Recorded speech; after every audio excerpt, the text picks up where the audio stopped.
This episode of A Taste of Rhode Island was made possible by the South County Tourism Council, a nonprofit organization dedicated to promoting Southern Rhode Island as a leisure travel destination. And Rich's Sweet Heat. It's not a barbecue sauce, it's not a hot sauce, it's Rich's Sweet Heat.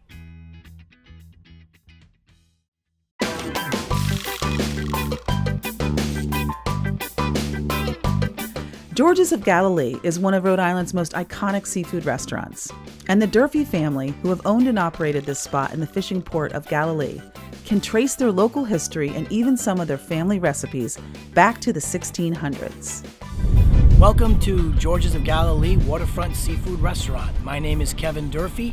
We're here in the historic fishing village of Galilee. We've been serving generations of families our award-winning signature dishes since 1948. We've got a lot going on down here today. Just wanted to take you around and show you a few things.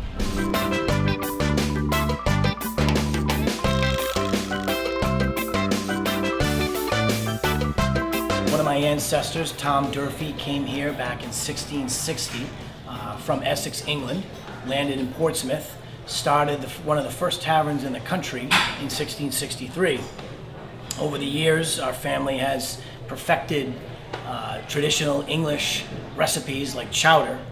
We make a Rhode Island clear broth chowder here, which we feel as though that we're probably maybe one of the first places that ever created a clear broth clam chowder. It is called Rhode Island clam chowder. We put that name on the map. It is now considered its own class of chowder, similar to New England clam chowder, the thick white kind, or Manhattan chowder. My ancestors, when they came here, they had great relationships with the Native Americans, the Narragansett Indians, and they took their English chowder recipe and they mixed it with a valuable food commodity of the Native Americans, which they call quahogs. While they have deep roots in the past, George's is also making a bold push into the future with a commitment towards sustainability. So I took over George's in 1995, and I've been primarily focusing on being more of a sustainable source of seafood for our guests. We buy our seafood directly from the fishermen here in Galilee, lobsters, clams, and fish. And we try to be as sustainable as we can. One of our specials today, we've got black sea bass as well as skate. Hello there, we're at George's of Galilee today. We're in our kitchen and we'll be making some local pan-fried skate wings. Here we have some skate wings that was caught right off the point, Judith here. I feel like skate is one of the most underappreciated fish, just because I feel like people just don't know how to handle it based on just if you look at the skin of the fish. It has so many different spikes and prickers that it's very hard to work with, and people just used to use for the bait fish or just throw them back off the fishing boats once we did catch them. Me personally, I love the fish. It's a great taste, it's a great flavor, and a great texture. So we're going to do a little educated lessons today. I'll try to show you how to fillet the fish, and we'll do a little cooking demonstration with the very basic local ingredients, something that anybody can prepare at home within 10 to 15 minutes. So we have one of the skate wings here, so you would get the two nice fillets once the fish is done, which would look this way. We'll get to it in a minute. So we kind of want to go down the bone and get this separated a little bit better so we can get underneath, and try not to remove the skin first, and then we can get the fillet off the bone. Just to get the skin, which is not edible at all. Some of the fish you can eat the skin. This is not the skin you want to deal with. You could get this fish from all these local fishing ports that right down in the Galilee. It's not expensive. For the quality and the taste that you get for this fish, I feel like that should be pretty much on the same level with the striped bass. And it's mild, it's sweet, and it does have the little stringy consistency of the scallop. So that's where the whole name with the poor man's scallops came from. So we got all our top layer off. Top the skin. Oh, good. So now we're down to a nice little fillet. I'll cut all these things around. So here we are. It wasn't too tough. I mean, it'll take some practice. So we have a nice two beautiful fillets here. We're going to pan fry them in the brown butter with some simple local ingredients. Here we do have some broccolini from the Brandon's family farm right down in Kingston in Rhode Island. We're gonna do some lemons, capers, like the little piccata kind of sauce and a brown butter. So here at George's, we're trying to educate people. We're bringing in new different species of the fish that people not very familiar with. There's a sea robin, such as the skate wings. That's the fish that we have plenty around in the oceans. This is the fish that comes straight off the port. The fishermen go in the 10 minutes away from the fishing port and they catch this delicious, amazing fish that's local and sustainable. Who knows, years down the road we might not have tuna, we might not have the swordfish, so we just want to make sure everyone's ready and prepared and they know what other options of the fish that we could use. Just trying to, educate the people and bring the new things to the table and make sure everyone is on the same page with all this local global movement to protect our oceans and do the right things.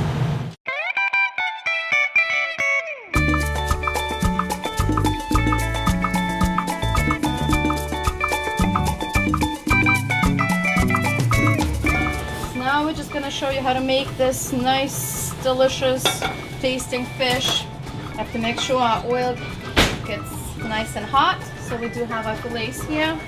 I'm not gonna put too much on fish. We don't want to cover up the taste. Like I said, the fish is delicious tasting by itself. We don't want to overkill it with anything. We're just gonna do salt, pepper. So our oil looks hot enough. Make sure it doesn't splash.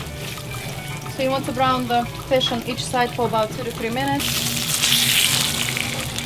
Once we're done cooking the fish, we will make the sauce right in the same pan so we can get all the nice delicious flavor from the fish that goes right into the sauce. A little bit of the onions and a little bit of the garlic first, and a few sticks of butter. So we do want the butter to brown a little bit. We'll do a few capers, squeeze a little bit of the lemon. So we just deglaze our sauce with a little bit of the sherry. We want alcohol to burn a little bit, which it did. So now here we are with our sauce. Put a little bit over the fish.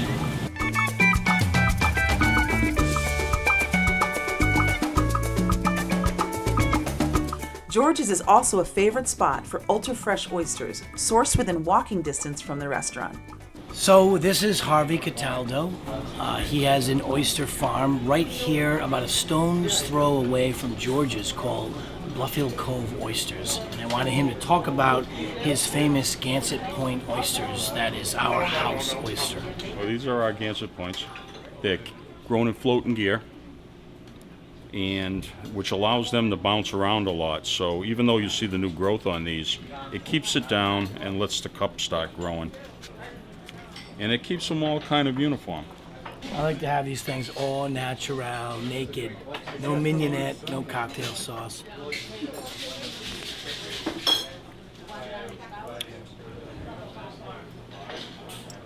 Really nice texture, gorgeous. Tastes like the ocean more than any other oyster I've had. When I Right at the see table. Harvey's face come through the door when he delivers, I know I'm getting the freshest oyster. I'm not buying these oysters from a distributor. I'm getting it from the guy that's actually standing in the water harvesting his oysters, and that's just such a good feeling for me and for my guests. A lot of times we might come here several times a day, and they're literally coming out of the water, getting iced down. The minute they reach temperature, boom, they're over here. So within an hour, they're here. And they're And being it's only because shucked, we have to ice them down. and they'll get shucked And they half get an hour shucked right later in. on someone's plate. So you're not really going to get a fresher oyster than walking it. I could walk here. So not only does George's have amazing fresh local seafood, they really try to source from local craft brews here in Rhode Island. So here at George's, we carry a lot of craft brews, especially right here from Rhode Island, very local from Mass, Nantucket as well. You've got the #1 APA in the country right now, Whalers. They're 10 minutes down the road over in Eastdale. Hazy Day and Captain's Daughter are both from Graysdale, which is down in Westerly. And then you've got Narragansett, they're brewing in Pawtucket now, and as well as Foolproof, they're also right up in Pawtucket. People want local, whether they're coming from New York, California, all over the world. They come here to enjoy the beach and stay in the houses, and they're all asking what's local from Rhode Island.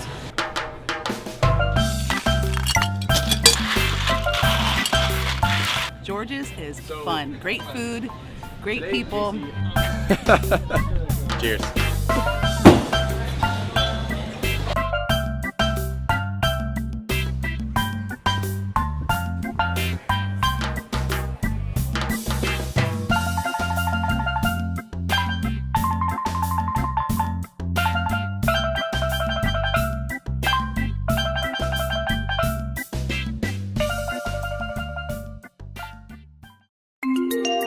you.